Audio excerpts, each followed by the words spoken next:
नमस्कार, the eco of India news channel में आपका एक बार फिर से स्वागत है। हमारे द्वीपों के सांसद विष्णुपद रे ने द्वीप समूह के जो पंचायती राज संस्थान के सदस्य हैं और नगर पालिका के जितने भी निर्वाचित सदस्य हैं, उनके अधिकारों, संवैधानिक अधिकारों और उन्हें जो पावर मिला हुआ है, उन्हें उसका प्रोटेक्शन करने के लिए, उसका संरक्षण करने के लिए प्रधानमंत्री, गृह मंत्री और वित्त मंत्री को पत्र लिखा है। अभी हाल ही में 20-22 दिसंबर के आसपास सांसद ने अपने जो पत्र लिखा है उसमें उन्होंने कहा है कि जो ग्रांट इन एड इन्हें प्राप्त हो रहा है, यूटी एडमिनिस्ट्रेशन के जरिए जो ग्रांट इन एड इन्हें प्राप्त हो रहा है,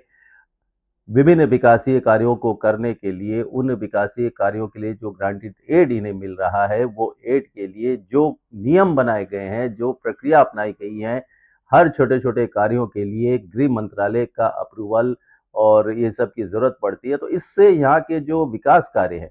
इस पर इसका बुरा असर पड़ता है, काफी देरी होती है और जो ये जनता के चुने हुए प्रतिनिधि है, इन्हें अपने अपने क्षेत्र में छोटे छोटे कार्यों के लिए भी इन्हें गृह मंत्रालय की स्वीकृति की का इंतजार करना पड़ता है और ऐसे में बहुत डिले होता है। तो फिर ऐसे में ये जो पीआरआई सिस्टम बनाया गया है, पंचायती राज प्रणाली बनाया गया है, यूटी अंडमान निकोबार द्वीप समूह में, तो इसके कोई मायने नहीं रह जाता है, क्योंकि हमारे जो जनता के चुने हुए प्रतिनिधि है, पीआरआई है चाहे नगर पालिका बॉडीज के जो लोकल बॉडीज है, उनके जो जनप्रतिनिधि है, उन्हें जनता के प्रति जवाबदेही होना पड़ता है। हर छोटे छोटे कार्यों के लिए अगर स्वीकृति मिलने का, गृह मंत्रालय का स्वीकृति का इंतजार करना पड़े, तो ऐसे में तो बहुत कार्य एकदम का असर ही कम, उसका असर पड़ जाएगा, तो इनका कोई मतलब ही नहीं रह जाएगा। ऊपर से यहाँ पर हर चीज के लिए प्रशासन के जितने भी अधिकारी, उन पर इन्हें निर्भर रहना पड़ता है। हर छोटे छोटे कार्यों के लिए बहुत मुसीबतों का सामना करना पड़ रहा है इन्हें, खास करके विकास कार्यों को लेकर। और पहले ये जो वाजपेयी के समय में जो 20-25-26 साल से इन्हें जो सहायता मिल रही थी, ग्रांटेड मिल रहा था, उसमें ये बहुत इंजॉय कर रहे थे, बहुत काम कर रहे थे। और अब जो इतना कुछ कानून, नियम और ये सब कुछ लगा दिया गया है, उससे इनको मुश्किल हो रही है। तो सांसद ने अपने जो पत्र में कहा है, उसमें कहा है कि जो प्रस्तावित नए कार्यों के लिए जो हमें जो नियम लागू किए गए, इसमें पीआरएस को छोटे छोटे कार्यों के लिए भी अब गृह मंत्रालय की स्वीकृति का इंतजार करना पड़ रहा है और इससे काम पर असर पड़ रहा है। सांसद ने सांसद ने जो 6 सूत्री मांगे पेश की है, उनमें उसने कहा है कि ग्रांट इन एड 2012 के नियमों के तहत पीआरआईस को कई स्कीम्स के लिए, विकासीय कार्यों और वेरियस योजनाओं के क्रियान्वयन के लिए यूटी बजट से ग्रांट इन एड मिलता है। अगर पीआरआईस और नगर पालिका द्वारा प्रस्तावित हर कार्यों को ग्रांट इन एड प्रोविजन के तहत अप्रूवल के लिए गृह मंत्रालय में भेजा जाएगा, पीआरआईस स्वायत्त का कोई मतलब ही नहीं रह जाएगा और द्वीपों में पीआरआईस प्रणाली अर्थहीन हो जाएगी। पंचायती राज और नगर पालिका के निर्वाचित सदस्य अपने अपने क्षेत्र के विकास के लिए जवाबदेह है, जैसा मैंने कहा, और वही बात फिर से सांसद यही कह रहे हैं अपने पत्र में कि इससे इनके काम में रुकावट आते हैं। ऐसे में अगर प्रत्येक कार्यों के लिए अप्रूवल लेने के लिए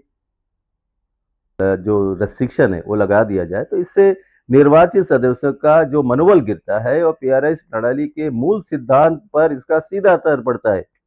वर्तमान में जो रोड सेक्टर में पीआरआईस को प्रत्येक पंचायत के लिए 20 से 40 लाख रुपए तक सीमित ग्रांटेड रेट मिलता है, जबकि पहले इसकी सीलिंग वाजपेयी सरकार के समय 1 करोड़ रुपए तक थी।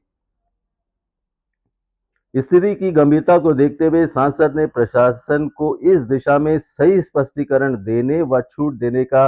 अनुरोध किया है प्रधानमंत्री, गृह मंत्री और वित्त मंत्री से, ताकि पीआरआईस अपने अपने क्षेत्र में अप्रूव्ड ग्रांट इन एड के जरिए स्वीकृत और विकास कार्यों को अंजाम दे सके। तो ये सांसद ने ये जो समस्या आ रही है पीआरआईस को लेकर, नगर पालिका के जो चुने हुए प्रतिनिधि है, पार्षद है, उनके समक्ष ग्रांट इन एड को लेकर इस पर बहुत कंफ्यूजन है कि हर बार के लिए अप्रूवल लेने के लिए ये यूटी एडमिनिस्ट्रेशन के जरिए फिर गृह मंत्रालय में जाता है, फिर वहां से अप्रूवल आती है, बहुत कुछ क्लैरिफिकेशन होता है, बहुत कुछ पूछा जाता है, फिर उसका जवाब दिया जाता है और बहुत काम नहीं हो पा रहा है। तो सांसद ने कहा है कि इस दिशा पर जो है काम किया जाए, ताकि इनको डेलीगेशन ऑफ पावर है इनको दिया जाए और इनको सैंक्शन करने का और इनको जो काम कराने के लिए इनको पावर दिया जाए, ताकि अपने काम को अपने अपने क्षेत्र में किया जा कर सके। हर कई पंचायत है यहाँ पर, हर पंचायत को अगर आप कम पैसा देंगे तो अभी मौजूदा वर्तमान में तो काम ही नहीं हो पा रहा है। इसलिए सांसद ने मुद्दा उठाया है। उम्मीद करते हैं कि केंद्र सरकार इस दिशा में जरूर उचित कदम उठाएगा। बहुत बहुत धन्यवाद। नमस्कार।